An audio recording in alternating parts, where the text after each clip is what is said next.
One of the fun things about being a pastor is you get invited to a lot of fun stuff. So how many of you ever had the opportunity to be at a ninja competition? Ninja competition. See? Well, because that's your kid up there on the screen, right? So when you're a pastor, you get invited to all this crazy stuff. So Friday night, have you ever seen the show like America Ninja Warrior where the people jump through all these things? So these are little kids doing that. And Gracie she was at the first service, but she climbed up that wall there. And then you see there kind of on the left side, there's all those hanging things. And she's swinging from thing to thing. And it is, number one, it's so much fun to watch. Number two, the kids are beautiful because they stand there at the front. They're at kind of like the starting line place, okay? And you can see it on their little faces and in their little like bodies. They are freaked out. They're like, am I going to be able to do this as they run through and they start? But then once it starts, they're just going from thing to thing to thing to thing to thing. And they're going through all these obstacles. And then they get through. What's beautiful is they somehow get through and they're still kids, right? So she gets up, she has to run up this wall, climb up, get to the wall and touch this thing, which means she's done it. So she runs up the wall, boom, hits the wall, she's all excited. And then she's like, somebody needs to help me get down the ladder because I'm up too high. But she got herself up that high. And that's kind of the way life works, right? Like we have these obstacles, and we have these obstacles in our way. This morning, we had you come in for the call to faith looking at the Lord's Prayer because I think embedded in the Lord's Prayer is an obstacle for us, an obstacle for you and an obstacle for me. And we say this in that prayer: forgive us our trespasses as we forgive those who trespass against us. And that's easier said than done, right? Forgive us our trespasses. The second half, as we forgive those who trespass against us.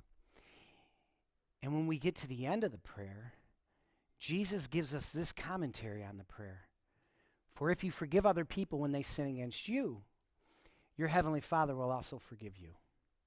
But if you do not forgive others their sins, your Father will not forgive your sins. And as we sit in that, as we just kind of let that percolate with ourselves for a second, we're like, wait a minute.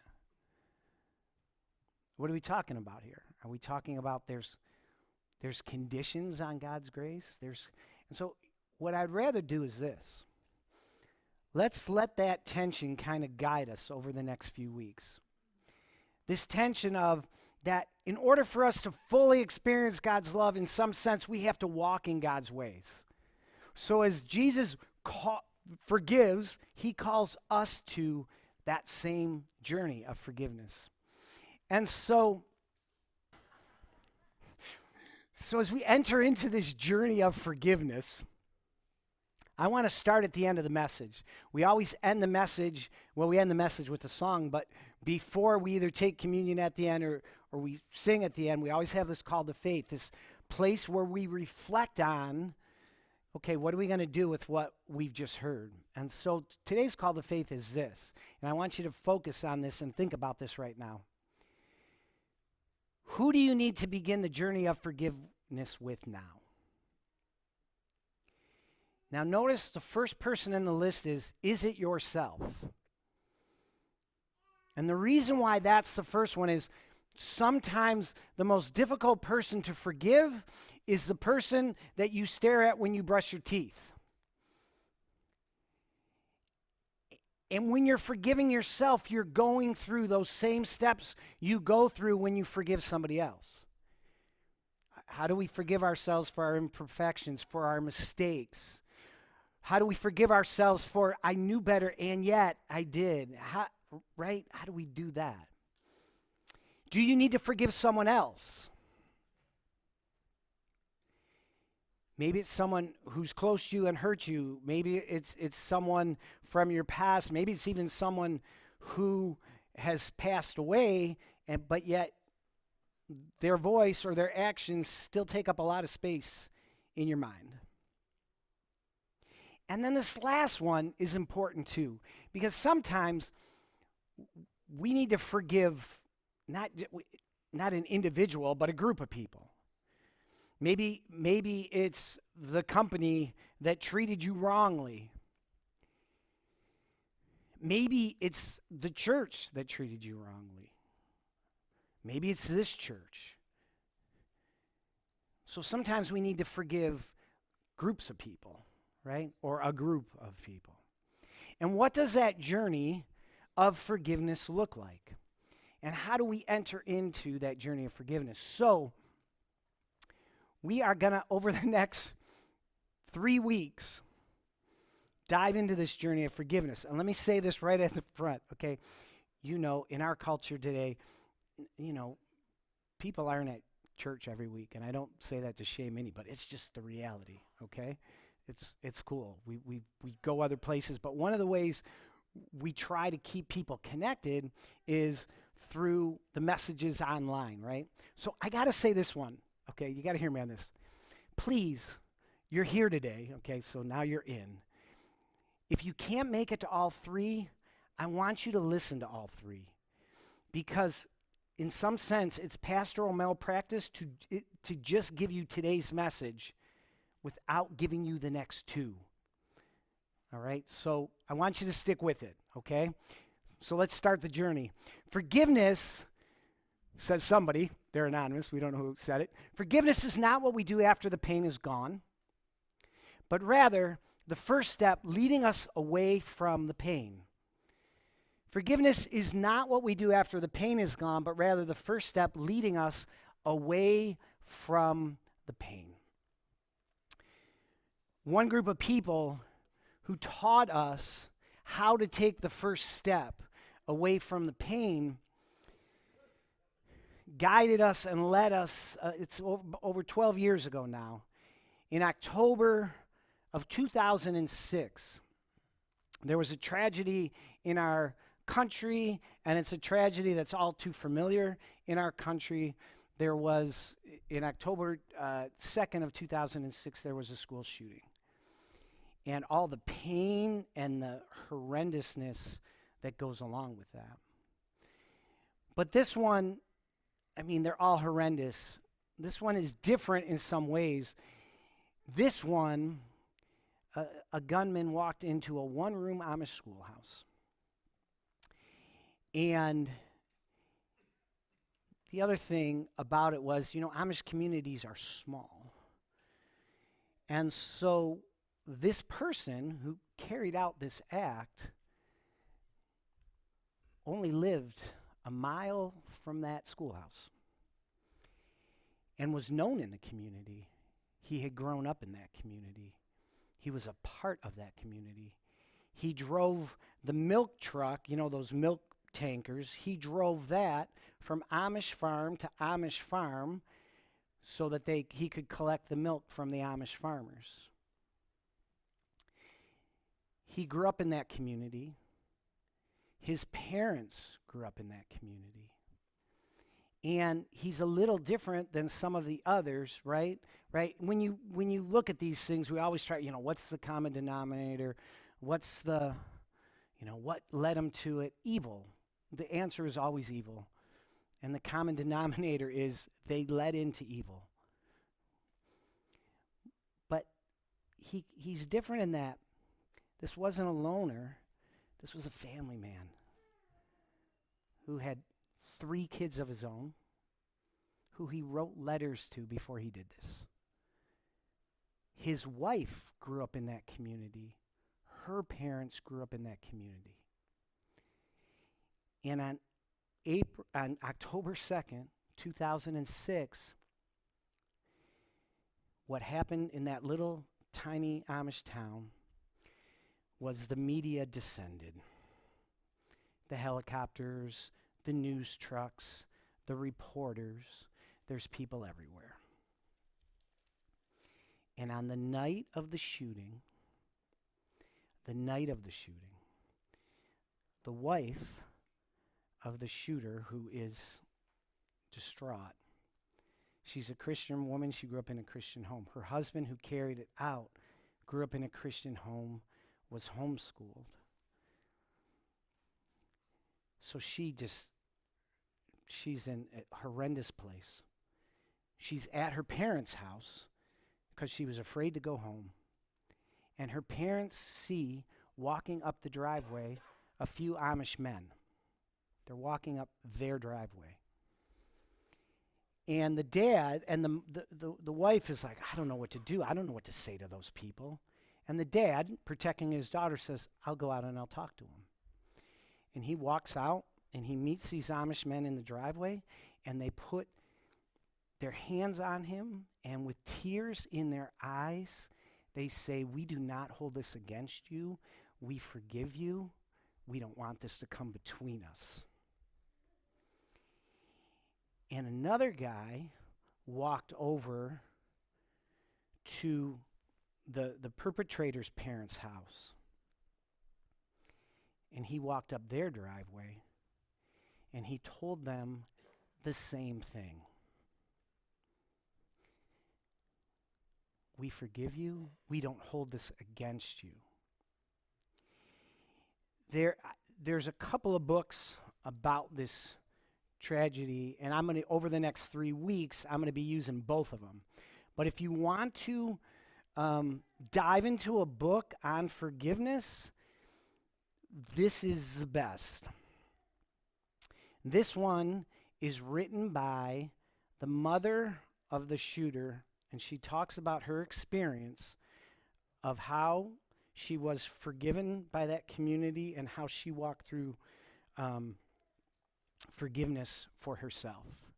Have a box of tissue with you. I don't care how tough you think you are. Okay, that this book will get you.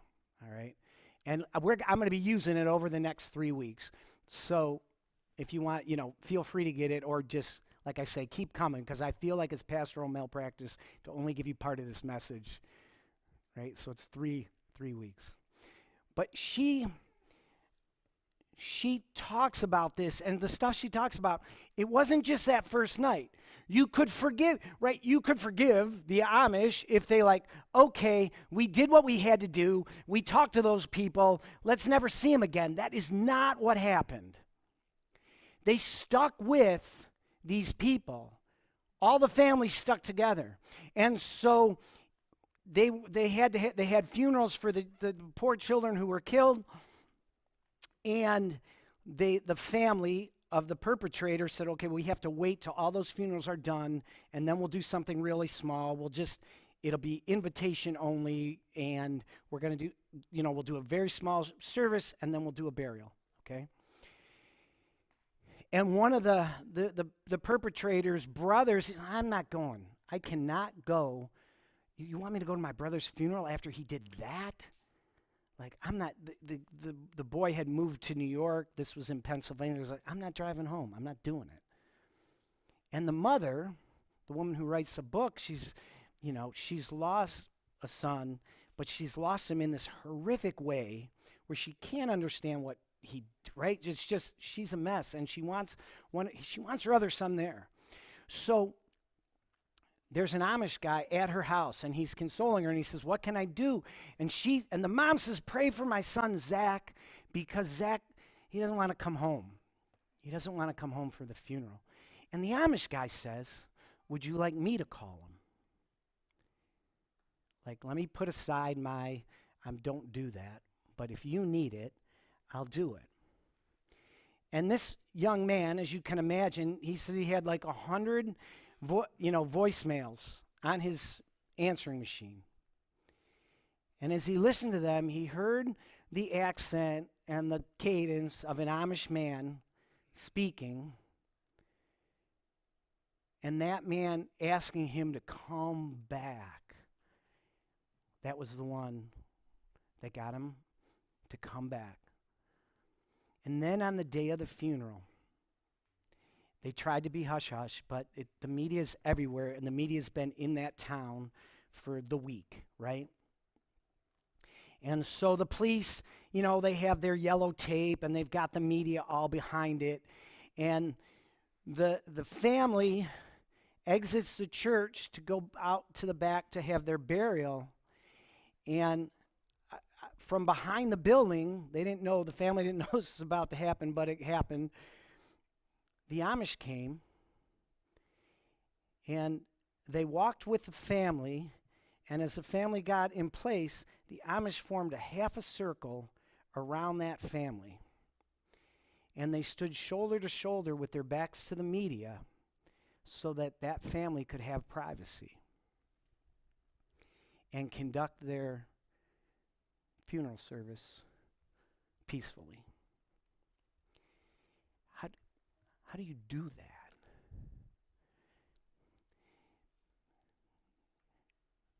Forgive us our trespasses as we forgive those who trespass against us. For if you forgive others when they sin against you, your heavenly Father will forgive you.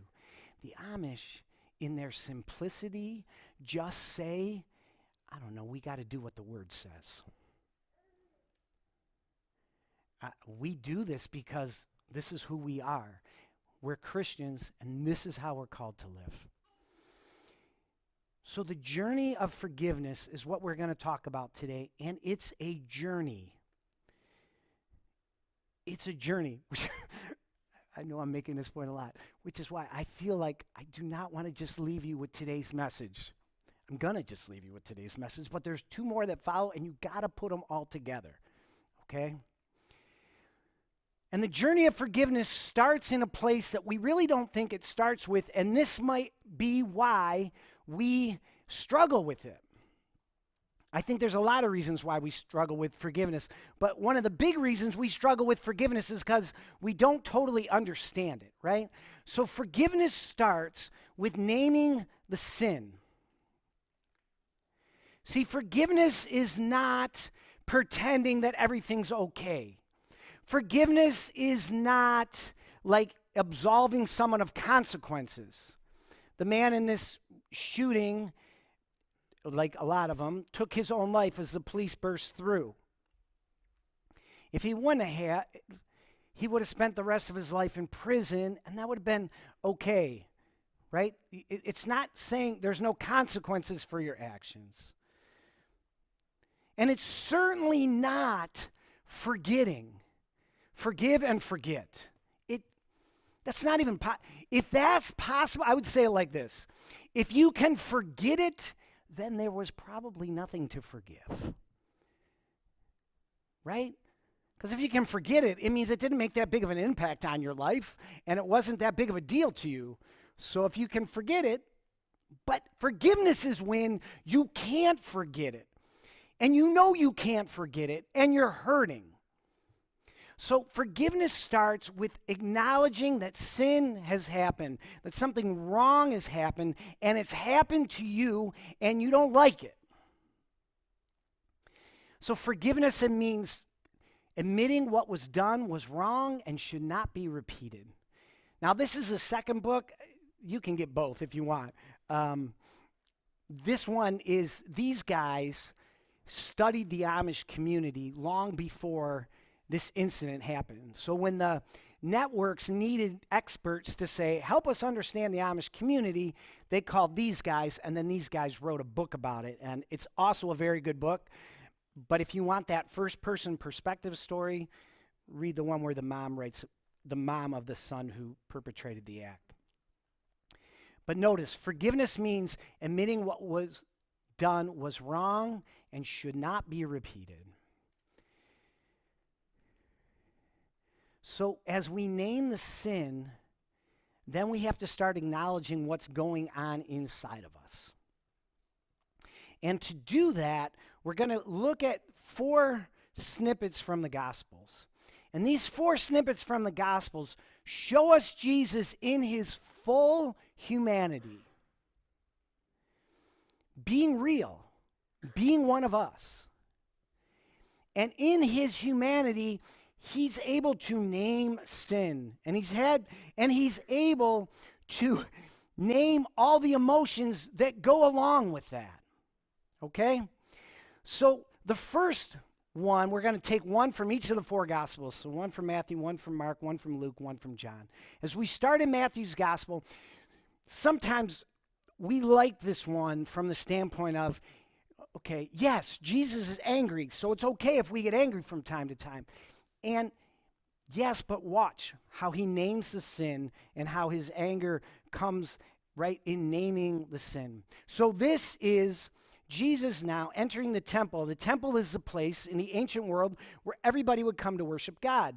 And Jesus' concern is that where people come to worship God, he wants it to be, right? He wants it to be a place of holiness. And there's all these people buying and selling stuff. So, Jesus entered the temple courts and drove out all who were buying and selling there. He overturned the tables of the money changers and the benches of those selling doves. It is written, he said, my house will be called the house of prayer, but you're making it a den of robbers. We see Jesus here, and he's saying, what you're doing isn't right. This is supposed to be a holy place, and you're doing something very different with it. So the first thing we do is, when we name the sin, we acknowledge the anger that we feel. The Amish, as you hear their voices through this, they offered forgiveness to those families. It doesn't mean they weren't angry. They were angry, they were bitter, they were mad, they were frustrated. And part of what we do is we have to start there. We start with acknowledging our anger. See, this is another reason why we struggle to enter into forgiveness, is because we think, well, I can't be angry. I'm not, right? What am I going to do with all that anger? I need to hold on to that anger because that's part of the way I protect myself. That's part of the way I won't get hurt again. And so the Amish understand this, right? And they're willing to express it, but they don't let that be the end of the story. The researchers say it like this. Scholars who study forgiveness often make the distinction between anger, the first response to hurt, and resentment, continually feeling the original anger. The Amish make the same distinction. One of the men who lost his daughter, he found himself waking up every morning angry. And he knew that this is where he was at, right? And so what he did was he would acknowledge that anger every morning. And then he would enter into these steps of forgiveness. But he didn't let that anger be the end of the story. So we name the sin, we acknowledge the anger, and we acknowledge the betrayal. In Mark's gospel, also in Matthew's gospel, but we're going to use Mark's for here, as Jesus is on the cross, right, we say, he's taking on the sin of the world. He's taking on the evil of the world, and he's breaking down the forces of evil in the world. But in that moment, he's experiencing it. In his full humanity and his full divinity, he's experiencing the ugliness and the evilness of the world, and he simply cries out, my God, why have you forsaken me? Another reason why we struggle to enter into forgiveness is because we don't want to go there. So I can't be mad at God. How do I express that? You express it just like Jesus did. Because sometimes you're going to feel like, but I did it all. Can you imagine that mother? I homeschooled him. I raised him in the church. I raised him away from the big city where there wouldn't be all those influence. I got him out in the countryside. I did everything. Why am I here? Why am I writing the book as the mother whose son did this to these people? Why am I here? So she can acknowledge her honest feelings of betrayal. And again, she does a great job in that book. And then you acknowledge the senselessness of it. We acknowledge the anger, the betrayal, and the senselessness of it. We see Jesus cry a few times in the various Gospels. And one time, he's looking at Jerusalem. And this, for those of you who are struggling with if it's a group of people, a church or a business or a neighborhood or whatever, right? This one might apply, okay? So Jesus is coming to Jerusalem, and he's like, you guys, it's so easy.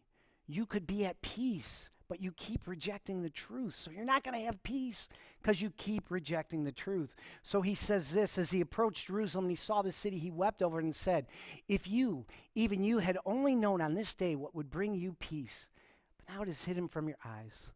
The days will come upon you when your enemies will build an embankment against you and encircle you and hem you in on every side.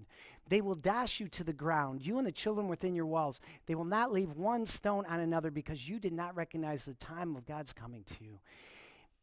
Jesus is recognizing the senselessness of so many things that happen in our world are just senseless because, why? Because we don't bring God into the situation. And so we can take a look at this and we can just say, well, that's 2,000 years ago, right? But do we recognize that God coming to us? Do we recognize God in these various situations that we walk into, or do we blow past that? And so Jesus looks at it and he says, oh my, it's so senseless. It is so senseless. And as you're naming the sin, you're going to acknowledge your anger, your betrayal, your senselessness, and then your sadness. And then, of course, John 11:35, simplest verse to memorize. Jesus wept, but also one of the most profound verses of the Bible. Jesus wept. When he looked at the ugliness of the world, he cried.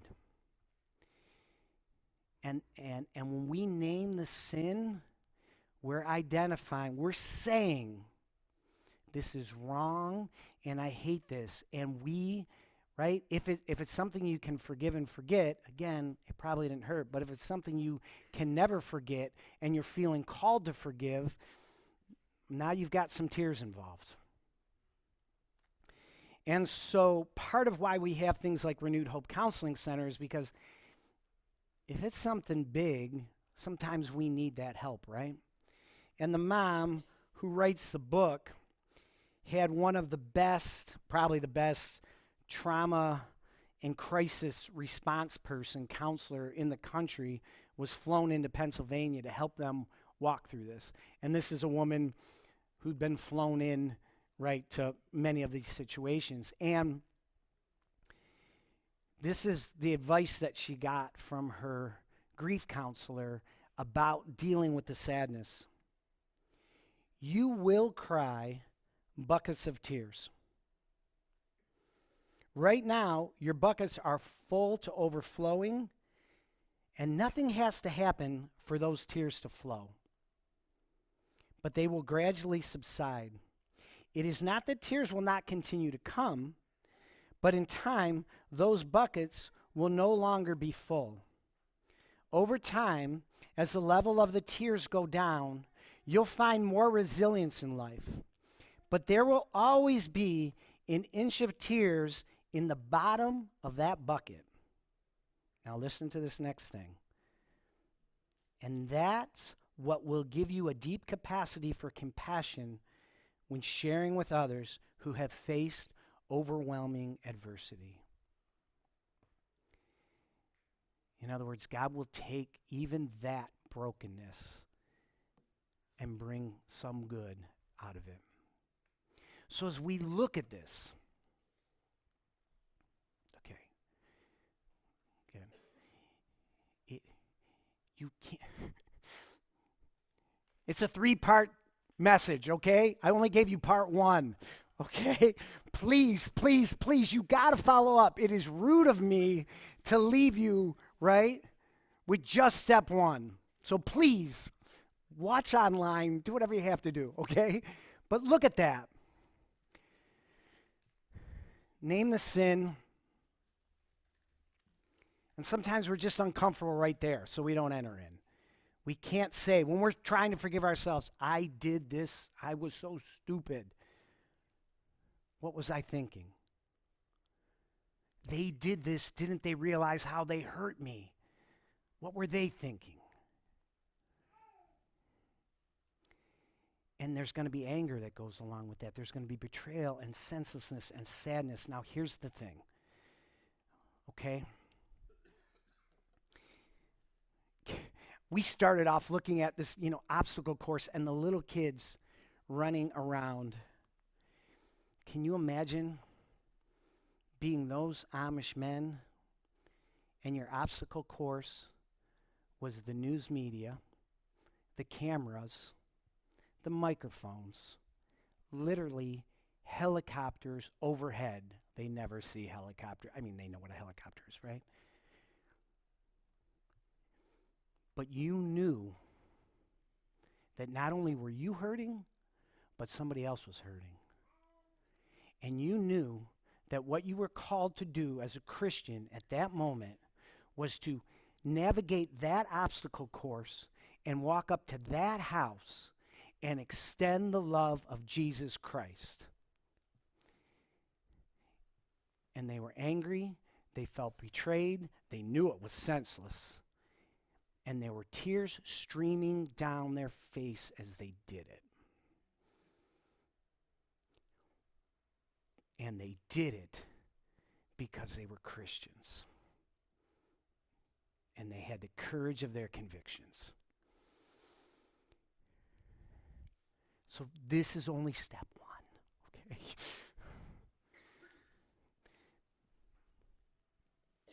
As we come to this, I'm going to ask the guys to come on up. Who do you need, and Jessica, who do you need to begin the journey of forgiveness with now? Is it yourself, someone else, a group of people? And here's what I want to leave you with, because I got to bring you some. We're getting here in the next 2 weeks, but I got to give you some, right? In the book of Hebrews, we get this beautiful definition of faith.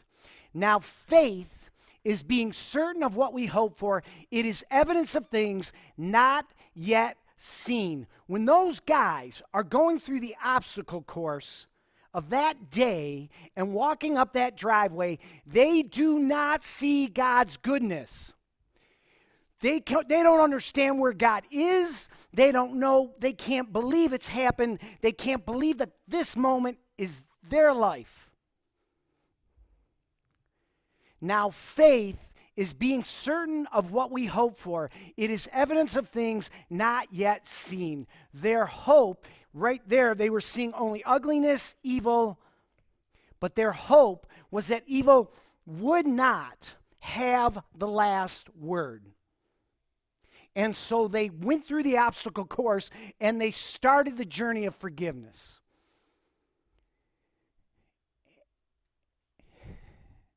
Because their hope was that by doing that, evil would not have the final word. And as you'll see over the next couple of weeks as we look at this, evil did not have the final word. Absolutely, positively did not have the final word. And because those people walked forward in faith, may we be those people who walk forward in faith. And may we be those people who stick to the whole thing, get all three messages, okay, for this to make sense. All right, rise, let's lift our voices.